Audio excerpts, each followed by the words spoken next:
বাইরে এখন হচ্ছে ঝমঝমিয়ে বৃষ্টি।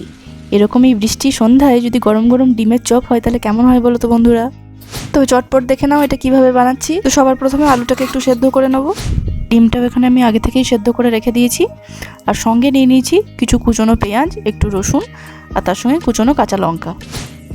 আর এর সাথে রয়েছে রেগুলার কিছু মশলা, যেমন জিরে গুঁড়ো, ধনে গুঁড়ো, হলুদ গুঁড়ো, লঙ্কা গুঁড়ো, মিট মশলা। এরপর কড়াইয়ে সর্ষের তেল দিয়ে দিচ্ছি কুচনো পেঁয়াজ, কুচনো রসুন আর কাঁচা লঙ্কা। এবার এটা একটু ভাজা ভাজা হয়ে গেলেই তাতে দিয়ে দেবো 1.5 চামচ মতো আদা বাটা। আর সঙ্গে দিয়ে দিচ্ছি সমস্ত গুঁড়ো মশলাগুলো। এবার মশলাটাকে একটু কষিয়ে নিচ্ছি। মশলা কষানো হয়ে গেলে তাতে দিয়ে দিচ্ছি সেদ্ধ করে রাখা আলুটা। সাথে দিয়ে দিচ্ছি পরিমাণ মতো নুন আর কিছুটা চিনি। এবার এটাকে একটু ভালোভাবে মিক্সড করে নিচ্ছি।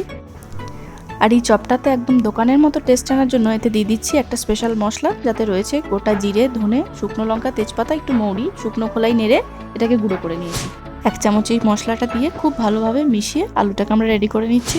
আলুর কিমাটা রেডি হয়ে গেছে। এবার এটা নামিয়ে নিচ্ছি। একটুক্ষণ ঠান্ডা হওয়ার জন্য এবারে রেখে দেবো এটা। এরপর আমরা চপগুলোকে ভালো করে গড়ে নেব। এরপর একটা বাটিতে নিয়ে নিচ্ছি 2 চামচ মতো বেসন, হলুদ গুঁড়ো, 1/2 চামচ মতো শুকনো লঙ্কা গুঁড়ো, আর দিচ্ছি সামান্য নুন। এরপর জল দিয়ে একটা পাতলা ব্যাটার তৈরি করে নেব। আর এখানে নিয়েছি কিছুটা ব্রেড ক্রাম্বস। এরপর এই চপগুলোকে ব্যাটারটায় ডুবিয়ে ব্রেড ক্রাম্বসে ভালো করে কোট করে নেব। আমি এখানে সিঙ্গেল কোট করেছি, তোমরা চাইলে ডবল কোটও করতে পারো। এরপর কড়াইয়ে বেশ কিছুটা সাদা তেল দিয়ে দিলাম।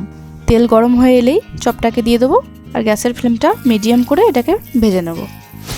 এরকম একটু লালচে লালচে হয়ে আসবে, তখন চপটাকে আমরা তুলে নেব।